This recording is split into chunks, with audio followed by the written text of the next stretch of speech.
Hey friends, Sarah here. Welcome back to another video. Mr. Bins and Bricks is carefully placing each and every ghost on the haunted Monster Fighters mansion. But I just wanted to give you a quick intro to this video. I hope you really love it. We've been having an awesome time putting together a Lego spooky town up here while we're in Maine.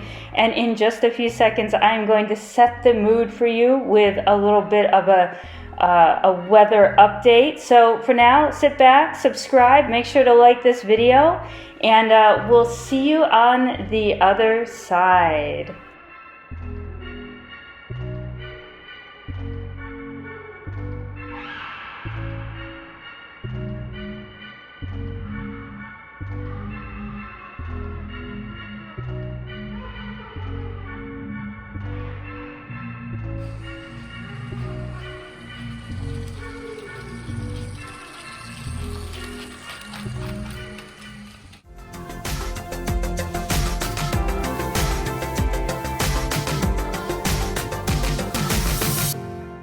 Update.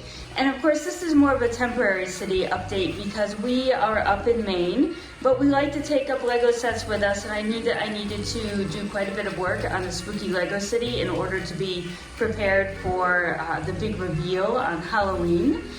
So we brought up some sets to build with us. We brought up the Monster Fighter Mansion. We brought up the old fishing store. I actually had the Hidden Side Shrimp Shack Diner already up here waiting to be built. We had the ghost train to build, and last but not least, very last minute, I decided to turn the Harry Potter Attack on the Burrow into its alternate build by the Lego Artisan. So we actually had a ton of things to do up here for this Lego city. I brought things to make Mills plates. I have a tray of extra bits and pieces up here just to kind of fool around with, so I added some detail. So in just a minute we'll kind of dive into the different buildings and talk a little bit about each of the buildings, about the Mills plates and things like that, and the Hidden Side Ghost Train Express that you see going round and round the city here. We've actually motorized it, and I do have a video on it. This train does not come with the expressed ability to be motorized, but we took the power functions out of our Winter Village train, and we did a very quick DIY tutorial on how to motorize it yourself. So if that is something that interests you, make sure to go back and check out that video. I do love having a train going around the city, and I think this one is really fun. And we just did a Ghostbusters marathon. We watched the original first and second Ghostbusters, and we watched the new one with the female Ghostbusters. And I'd have to say that JB from the Lego Hidden Side Science Lab, and she's going around on the train right now, she definitely reminds me of one of the female Ghostbuster characters. So we had a lot of fun this week working on this spooky Halloween type city layout, and I can't wait to actually get these pieces home so that we can add more Halloween details to them. So let's get in for a closer look. We'll take a look at the train going around. We'll take a look at each of the buildings and what I've done to them to make them a little bit extra special for this city. Shrimp Shack is actually one of my new favorite little sets from the Hidden Side. This line is fantastic, and I think this Shrimp Shack is a little bit overlooked as a set. There are some fantastic details, a lot of great pieces and parts. The shrimp is such a fun build, and it makes a really nice little takeout restaurant if you have a beach scene area or any area on the water. So it also has a spooky side. So what better than to find a way to add it into the spooky Lego town? And I actually put it next to the old fishing store, the Lego Ideas set, which is absolutely fantastic. This has gotten into our top 5, both Mr. Bins and Bricks and myself, but this is one of our top 5 sets for sure. And as I was building, we were working on building the both of them, I saw how awesome they looked next to each other. And one of the comments that I had in our city update was, how might we work in water with the old fishing store if we want to put it into a Lego Spooky Town scenario?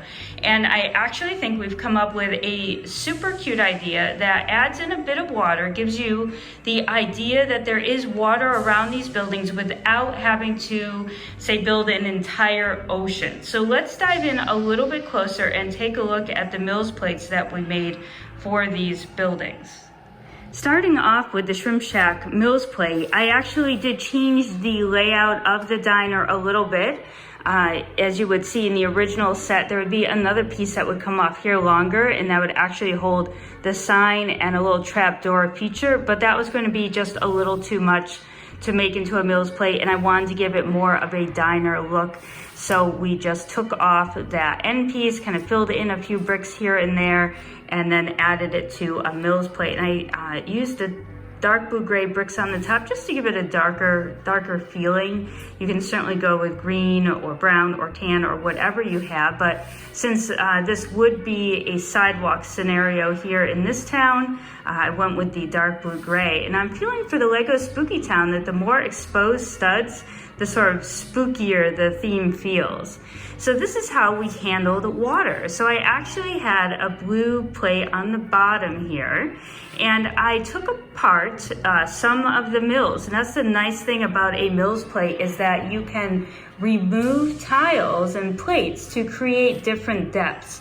So as you can see, we have a nice depth for water here, and I did fill in with some blue bricks here. Now you can get even fancier and add more blue plates into the water area. However, we are away from our main Lego supply.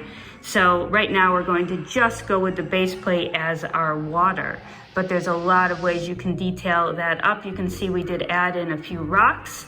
I have this nice little fence here. And then I was able to make a little area for the Shipwreck Shrimp Shack boat. And then if we keep spinning this right around, of course I have the train track in the way here. We didn't do a whole lot with the back. We pull out the boat here. I did add some rock work and things around just to make the transition from the diner area down onto maybe a dock here, and just add a little bit of rocks and things. Again, don't have a ton of the most appropriate colors. And some people might actually close this off in the back. At the moment, I don't think we need to do that. I think it's a very cool kind of open dock fishing type deal. I did bring the sign over and put it onto the roof. Otherwise it would have been way off the side, and we needed to sort of condense this a little to fit on the Mills plate. But as you can see, this backs up really nicely to the old fishing store. And we have that on, we put sand tiles here because that matches the base plate it would have been built on, but you don't have to do that. You could do something else or a combination. You could do the dark blue gray out here to match this, and then you could actually go back in here and create some more water depth right there in the back in that corner and take out those sand plates there. So there is a bunch that you could do to create the illusion that there is water, and we'll just imagine that this canal goes out to the ocean instead of the rest of my kitchen. But I do like the way that feature adds a bit of water without feeling like you need to get overwhelmed with creating an entire ocean. The next building in the lineup is the Monster Fighters Haunted Mansion, which is, of course, another retired set, but it is absolutely fantastic, and this has made it into one of my number 5 sets of all time as well. I've been looking forward to building this one for quite a while, and it feels like right now when building the Lego Spooky Town that this is the perfect spooky set to build. And we do have it on a Mills plate. I did not build it directly onto the Mills plate though. So that is something that I will work on when I get home, and I'm going to show you how we put some of these buildings onto Mills plates that don't lend themselves to Mills plates naturally, such as the old fishing store that actually comes with a base plate to build it on. This one comes with plates to build it on, and it is actually a hinged building, so that makes it all the more trickier. But we do have a very simple method for attaching this to a Mills plate so that it has the right height with everything in the city.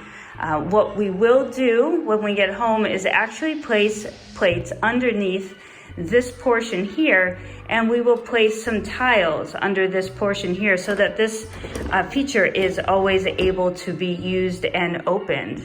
The one thing you will note about this is that it sticks off. If you want to actually center the gate with the mansion, this sticks off about 2 studs right there. And what I can actually do when we get home is trade out that plate for a smaller one so that the stair where the light blue gray tile is right there actually ends at the end of the Mills plate, and that will be just fine.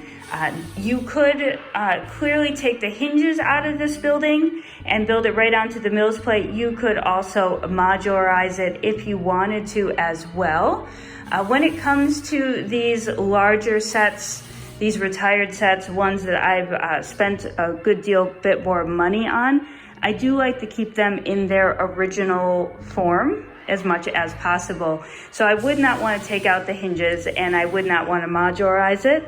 So we're going to attach it to the Mills plate just with those simple tips that I talked about, and that will be absolutely fine. We'll also do that with the haunted house drop ride when we get back home as well. But this has so many fun details. I love the printed tiles for the wood on the windows. There are lots of fun little builds inside to check out, and it's really very simplistic in nature. It's not as crazily detailed as the new sets are in terms of details and accessories and furniture, but it really still is wonderful. And that's what I really love about older sets, is sort of the minimal detail and the simplistic building style. Building the roof and the walls and the porches all were a really fun building experience, and I got to see how parts were used in a lot of different ways, so I can't wait to apply that to some more of my mock making in the future. I do like how there are masonry bricks placed in throughout the sand green. The chimney that goes from the ground floor all the way up to the top is really a lot of fun, and that's where all the hinge pieces are located as well. And yeah, just an absolutely gorgeous building from the ground floor up to the very top. So this building right here is actually a very last minute addition to the lineup. I hadn't really expected to do anything with the Attack on the Burrow. We do have some random Lego sets hanging out in the closet here. And I knew that there was a rebreakable alternative by the Lego Artisan. Kim had made a sort of a hotel. It is an open-faced dollhouse style build. But when I put the Burrow in its original form onto this plate, I love the topsy-turvy look of it. It still didn't look quite right. It's very open. So I thought maybe this one would be a fun addition just to play around with. It was a very stormy, rainy day here yesterday, so taking apart the Burrow and rebuilding it into this fun little hotel was, you know, just exactly what we needed with some Halloween movies and things like that. And if we just spin it around, you'll see it's pretty narrow. Oh, and it had a brick separator. And there are lots of little furniture, so if you are going to do this, you don't need to take apart much of the furniture that you see in here. It's all the same that's used, so that's convenient and quick. And I don't know whether I will actually keep this or not. It clearly could use some spookifying with some cobwebs and bats and things like that when we get home. However, my plan, I think at this moment, might be to pick up an additional Attack on the Burrow set and actually rebuild that one in its original form, and then take the pieces from this one, because of all those great roof pieces, those are hard to come by, and actually make the original shape just a little bit more substantial. I think that would be an absolutely awesome addition to a spooky town look, and we can certainly dress that up as well with the owls and the spiders and spider webs and things. So I think we'll take this with us, we'll take it home, and we'll see what happens. We'll play around with it. We'll add it as is to the city that we have going on at home, and we'll see if we want to change it up before Halloween. Okay, so let's do one last overview of this little Lego City, spookified Lego City town before we wrap it up. If you guys are new here, definitely make sure to give this video a like. It definitely helps out the algorithms of YouTube. Subscribe if you have not. There will be lots of fun city updates like this one coming out all year long. And yeah, we can't wait to get this home and get it mixed in with the Ghostbusters headquarters and the Haunted House thrill ride. Maybe we will spookify our Disney costume shop. We have a lot of great plans throughout the month here to try to light up some of the buildings as well. And I'm waiting on a bricks and pieces order to complete some of these spooky things that I want to add to the city. So for now, guys, stay safe, happy building, and we'll see you in the next update.